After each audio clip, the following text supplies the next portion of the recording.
दोस्तों, आज की इस वीडियो में हम आपको जानवरों के चंद दिलचस्प हक़ाइक़ से आगाह करने वाले हैं। बागात में पाई जाने वाली छिपकलियाँ कैल्शियम हासिल करने के लिए अपनी खुद की दुम को खा जाती हैं।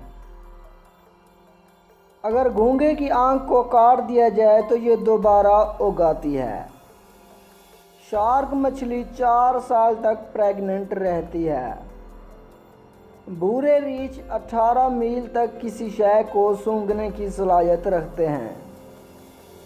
ज़राफ़ा एक रात में सिर्फ 2 घंटे ही सोता है। चींटियां नींद नहीं करती, लेकिन दिन में 2 बार 8 मिनट के लिए ऊँघती ज़रूर हैं। सांप अपनी आंख को झिपका नहीं सकते। लोमड़ियाँ तन्हा रहती, काम करती, खाती और सोती हैं। कौवे कभी भी कोई चेहरा नहीं भूल सकते।